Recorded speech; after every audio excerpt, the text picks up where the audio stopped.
Hello students, how are you? Welcome to SVS English classes. We are here to discuss complex sentence under synthesis by using adjective clause. Adjective means विशेषण, clause means उपवाक्य है, ठीक है। विशेषणात्मक उपवाक्य है, विशेषता बताने वाला उपवाक्य है। ये क्या होता है इसके बारे में पॉइंट वाइज हम आपके साथ स्टडी करते हैं। एडजेक्टिव क्लॉज वाक्य में एडजेक्टिव का कार्य करता है। देखिए, एडजेक्टिव एक शब्द तो होता है, लेकिन एक ऐसा भाग जिसमें सब्जेक्ट और प्रेडिकेट हो और एडजेक्टिव का कार्य करता है, ठीक है। ऐसा भी एक एडजेक्टिव होता है जिसे हम कहते हैं एडजेक्टिव क्लॉज। नंबर 2, वाक्य में एक क्लॉज दूसरे क्लॉज में आए हुए नाउन या प्रोनाउन की विशेषता बताता है। ये पूरा क्लॉज उपवाक्य एक क्लॉज में आए, वाक्य में एक क्लॉज दूसरे क्लॉज में आए हुए नाउन या प्रोनाउन की विशेषता बताता है। नेक्स्ट है नंबर 3, एडजेक्टिव क्लॉज बनाने के लिए रिलेटिव प्रोनाउंस, ठीक है। संबंधवाचक सर्वनाम कौन कौन से होते हैं? Who, whom, whose, which, what, that, as का प्रयोग करते हैं और relative adverbs why, when, where, how का भी प्रयोग होता है। तो रिलेटिव एडवर्ब्स कौन से हैं, रिलेटिव प्रोनाउंस कौन से हैं, इनको जानने की आवश्यकता है। ये शब्द इंटेरोगेटिव प्रोनाउन और इंटेरोगेटिव एडवर्ब्स के नाम से भी जाने जाते हैं। जब ये इंटेरोगेटिव होते हैं तो इनसे प्रश्न पूछा जाता है, और जब ये रिलेटिव में आते हैं तो इनसे प्रश्न नहीं पूछा जाता। ये संबंध बताते हैं, विशेषता बताते हैं। नंबर 4, एडजेक्टिव क्लॉज में इन कंजक्शंस का अर्थ जैसे निकलता है, ठीक है। जब इनसे प्रश्न पूछा जाता है तो ये इंटेरोगेटिव होते हैं, इनका अर्थ कैसे निकलता है। हु मीन्स कौन, हु मीन्स किसे, हुज मीन्स किसका, लेकिन यहाँ पर इनका अर्थ जैसे निकलता है, कैसे नहीं। इस चीज़ का भी ध्यान रखना है। रिलेटिव में एडजेक्टिव क्लॉज में इन वर्ड्स का, इन कंजक्शंस का, ठीक है, अर्थ रिलेटिव में जैसे निकलेगा दोनों का, और इंटेरोगेटिव में कैसे निकलेगा। तो हमने नंबर 4 में ये बात कही है। नंबर 5, इस क्लॉज से तुरंत पूर्व वह नाउन या प्रोनाउन अवश्य लाते हैं जिसकी यह विशेषता बताता है, और उस नाउन से पूर्व उचित आर्टिकल ए, एन या दी का प्रयोग भी करते हैं। यानी कि एडजेक्टिव क्लॉज जिस नाउन या प्रोनाउन की विशेषता बताता है वह ठीक उस एडजेक्टिव क्लॉज से पहले आता है, जिसे हम पूर्ववर्ती कहते हैं। पूर्ववर्ती के बाद ही ये हमारे रिलेटिव प्रोनाउन और एडवर्ब प्रयोग किए जाएंगे। यदि पूर्ववर्ती नहीं आ रहा है तो फिर ये एडजेक्टिव क्लॉज नहीं बनाते हैं। नेक्स्ट देखेंगे, हमने यहाँ पर क्वेश्चन वर्ड लिखे हैं एडजेक्टिव क्लॉज के अंतर्गत। पढ़ते हैं। हु, इसका मीनिंग जो, जिसने, सब्जेक्ट के रूप में केवल व्यक्ति के लिए होता है। होम, जिसे, जिसको, ऑब्जेक्ट के रूप में केवल व्यक्ति के लिए। हुज, जिसका, जिसके, जिसकी, पॉजेसिव के रूप में सभी के लिए होता है। विच, जो, जिसने, जिसे, जिसको, सब्जेक्ट और ऑब्जेक्ट दोनों के रूप में विच का प्रयोग होता है। के रूप में केवल पशु, पक्षियों, वस्तु आदि के लिए। दैट, जो, जिसने, जिसे, जिसको, सब्जेक्ट, ऑब्जेक्ट। दैट ऐसा प्रोनाउन है रिलेटिव जिसका प्रयोग सब्जेक्ट ऑब्जेक्ट के रूप में होगा और सभी के लिए किया जाएगा, ठीक है। नेक्स्ट है व्हाट, जो, जिसे, ऑब्जेक्ट के रूप में, वस्तु के लिए। व्हाट रिलेटिव प्रोनाउन का पूर्ववर्ती नहीं होता है। इन सब के पूर्ववर्ती होते हैं लेकिन व्हाट का पूर्ववर्ती नहीं होता है। यदि व्हाट का पूर्ववर्ती दे रखा है तो वहां पर मिस्टेक है, उसे सही करना होगा। ये आ जाता है फिर कंपटीशन बेस। एज, जो, जिसे, जिसे, जिसको, सॉरी जिसने होगा, जो, जिसने, जिसे, जिसको, सब्जेक्ट ऑब्जेक्ट के रूप में सभी के लिए। ठीक है। इसका पूर्ववर्ती, एज का पूर्ववर्ती द सेम प्लस नाउन, चाहे सिंगुलर हो या प्लूरल हो, या फिर सच, सच के बाद ए आ रहा है तो सिंगुलर नाउन होगा, और सच के बाद ए नहीं आ रहा तो फिर उसको प्लूरल नाउन रखा जाएगा। इन चीज़ों का ध्यान रखना है। Rules are very important to solve any question. Number 8, where, जहाँ, जिस स्थान पर, प्लेस, जहाँ वेयर प्रयोग होगा वहाँ प्लेस जरूर होगा। प्लेस में जैसे house, playground, road, park, school, etc. ये प्लेस में आते हैं। व्हेन, जब, जिस समय, टाइम, टाइम के लिए क्या होगा, टाइम भी हो सकता है। ठीक है। डे, डेट हो सकती है। ठीक है। ईयर हो सकता है, मंथ हो सकता है। हाउ, जैसे, जिस प्रकार, मेथड, स्टाइल, वे, यदि ये आ रहे हैं तो हम हाउ का प्रयोग करेंगे। वाई, जिस कारण से, रीजन और काज के लिए। ठीक है। यानी कि वाई का पूर्ववर्ती है तो रीजन होगा या कॉज होगा। हु एवर, जो कोई, व्यक्ति के लिए। विच एवर, जो कोई, वस्तु आदि के लिए। वाट एवर, जो कुछ, वस्तु आदि के लिए। ठीक है। वाट एवर का पूर्ववर्ती नहीं होता है। ठीक है। हमने थोड़ी देर पहले ही बताया था, वाट हो या वाट एवर हो, इनका पूर्ववर्ती नहीं होता है। आइए कुछ एग्जाम्पल्स हैं, इनको स्टडी करते हैं। और संभवतः हमारा ये जो एडजेक्टिव क्लॉज है 2 वीडियो में उपलब्ध होने वाला है। ठीक है। यदि 2 में पूर्ण हो जाएगा तो 2 में, नहीं तो फिर 3 हो सकता है, लेकिन 2 तो मान के चलिए। My father will come from Delhi, मेरे पिता दिल्ली से आएंगे। I do not know the time, मुझे समय की जानकारी नहीं है, मैं समय के बारे में नहीं जानता हूँ।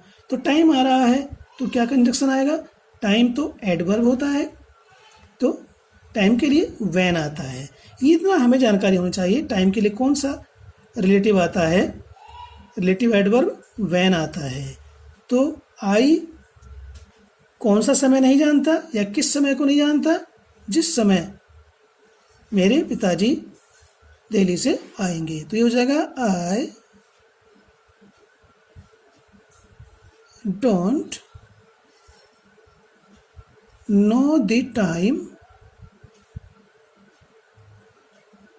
ठीक है। व्हेन, ये टाइम से हमें जानकारी हुई कि यहां पर व्हेन ही आएगा। अदर कंजक्शन यदि हम प्रयोग करते हैं तो मिस्टेक हो जाएगी। When my father will come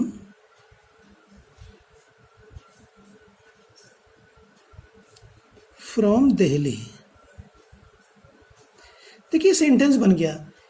अब ये जो रिलेटिव एडवर्ब है, ठीक है स्टूडेंट्स, इसका पूर्ववर्ती द टाइम है।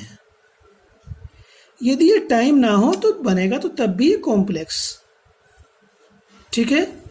लेकिन एडजेक्टिव क्लॉज नहीं होगा। एडजेक्टिव क्लॉज तभी है जब इस व्हेन जो रिलेटिव एडवर्ब है इससे पहले टाइम आ रहा है, पूर्ववर्ती है, इसे हम एंटीसीडेंट कहते हैं।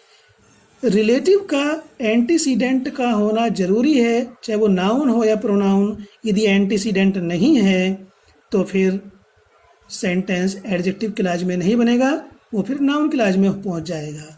ठीक है।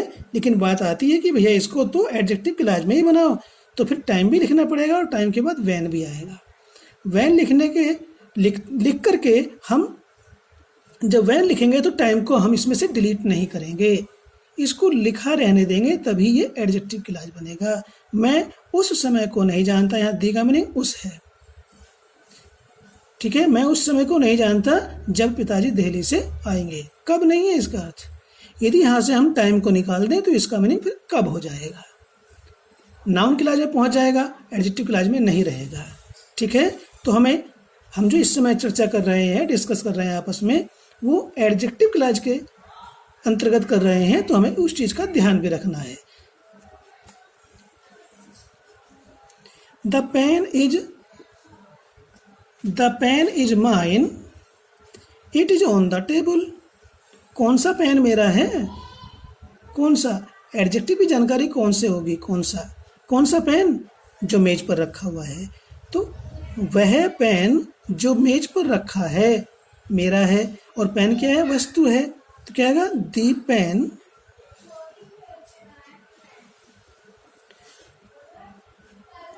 पेन के लिए विच,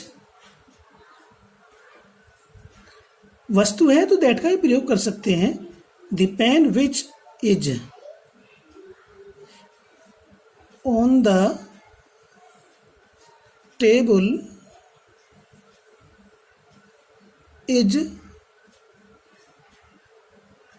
माइन। इस सेंटेंस में जो हमने सिंथेसाइज कर दिया, अब देखिए विच का पूर्ववर्ती पेन है, क्या है मेज पर, पेन है। इट के स्थान पर विच का प्रयोग किया गया है, रिलेटिव। ठीक है, इस इट के स्थान पर विच का प्रयोग किया, इसने पेन की विशेषता बताई। कौन सा पेन मेरा है, जो मेज पर रखा है। यहाँ विच का पूर्ववर्ती पेन है। ठीक है, और हमारा एडजेक्टिव क्लॉज यहाँ पर सेंटेंस के बीच में आ रहा है, और कहाँ है, सब्जेक्ट पार्ट में है। यहाँ प्रेडिकेट पार्ट में आ रहा है, यहाँ सब्जेक्ट पार्ट में है हमारा एडजेक्टिव क्लॉज। अब ये पेन है तो इसके बारे में, पेन के बारे में विस्तार से बता रहा है। पेन क्या है, कौन सा पेन, जो मेज पर रखा है। पेन के बारे में व्याख्या करता है, पेन की विशेषता बताता है। ठीक है, नेक्स्ट देखते हैं। Ramesh is a good boy, he belongs to a good family. Ramesh एक अच्छा लड़का है, वह अच्छे परिवार से आता है, अच्छे परिवार में पैदा हुआ है। तो क्या होगा, रमेश जो एक अच्छा लड़का है, एक अच्छे परिवार से नाता रखता है, संबंध रखता है, अच्छे परिवार से आता है। तो रमेश, देखिए रमेश प्रॉपर नाउन है।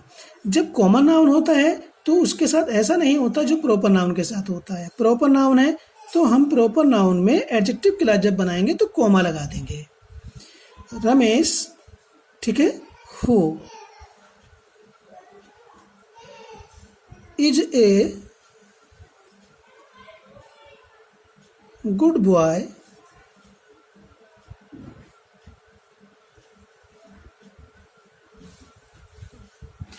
belongs to a good family।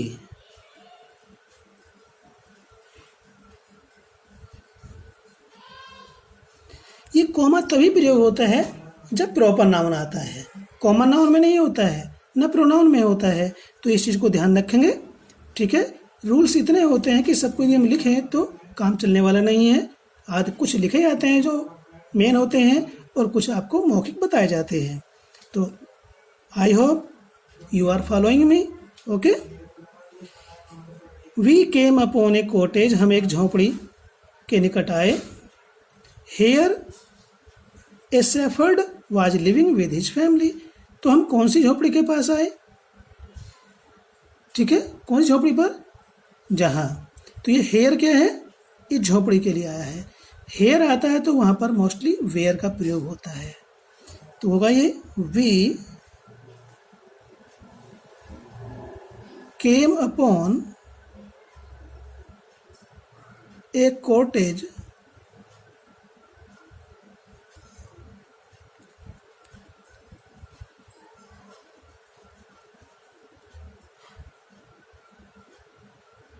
Where.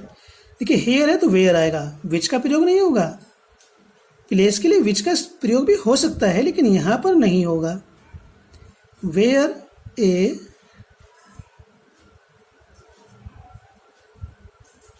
Shepherd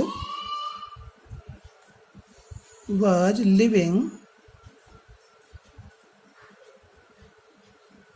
with his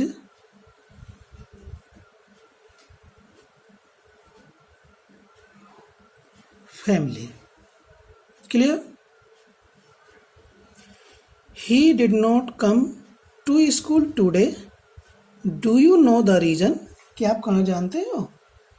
अब देखिए इसमें रीजन आ रहा है, तो रीजन से किसी जानकारी होती है कारण की, और कारण के लिए क्या आता है कंजक्शन, रिलेटिव क्या होता है Y.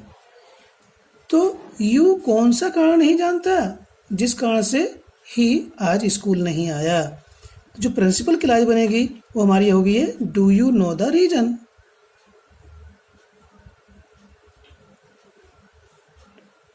You know the reason why he did not come to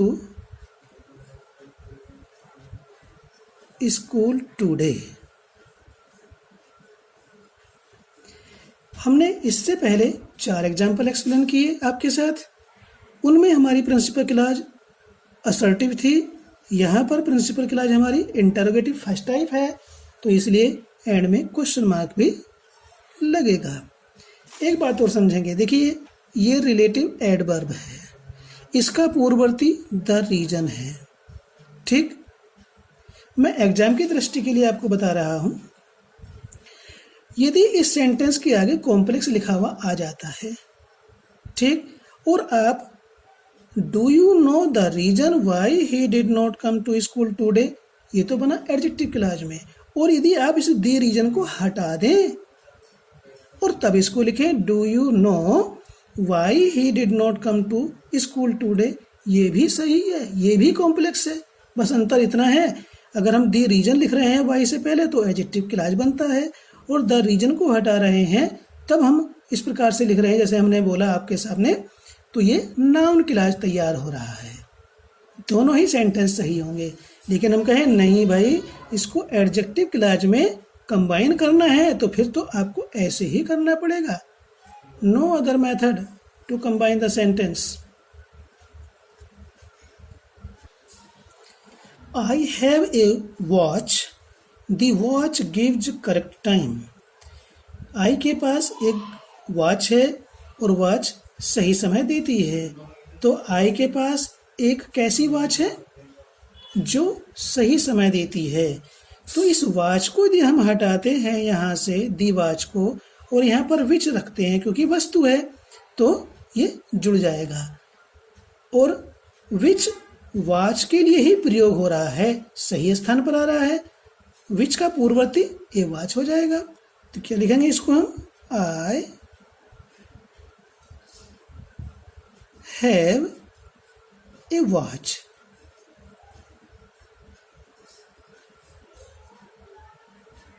विच वस्तु है, दैट का भी प्रयोग कर सकते हैं, which gives.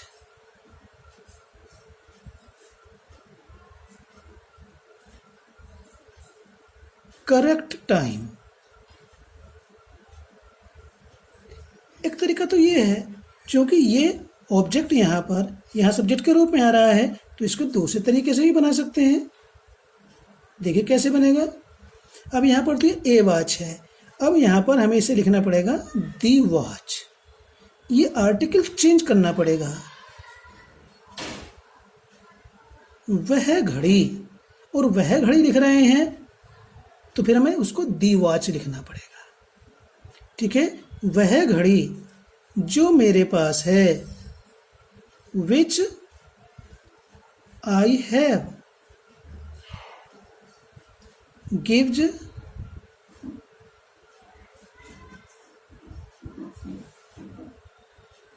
Correct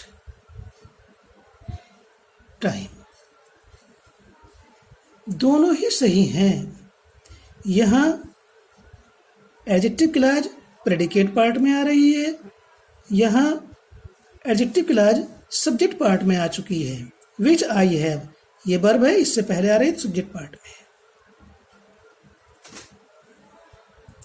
A man came to me yesterday he was blind.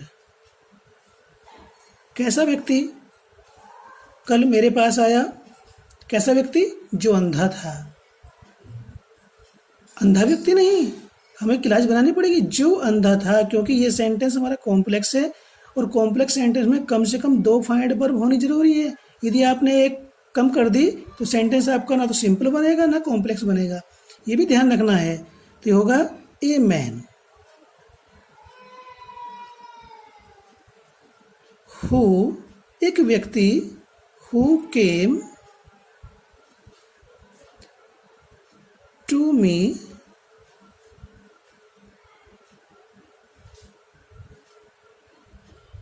yesterday was blind.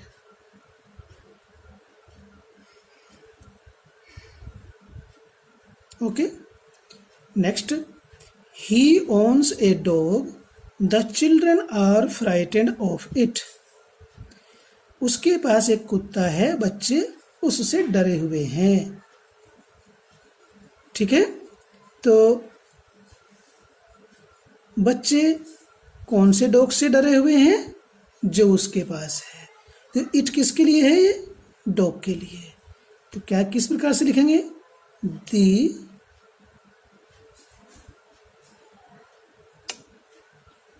Children are frightened of the dog. अब हम ए डॉग को दी डॉग लिखेंगे क्योंकि यहां पर ज्यादा जोर आ रहा है। दी डॉग विच ही ओन्स। इस प्रकार से हम इसको बनाएंगे। से सेंटेंस हम आपके लिए वीडियो नंबर 2 में उपलब्ध कराएंगे। Okay, thanks.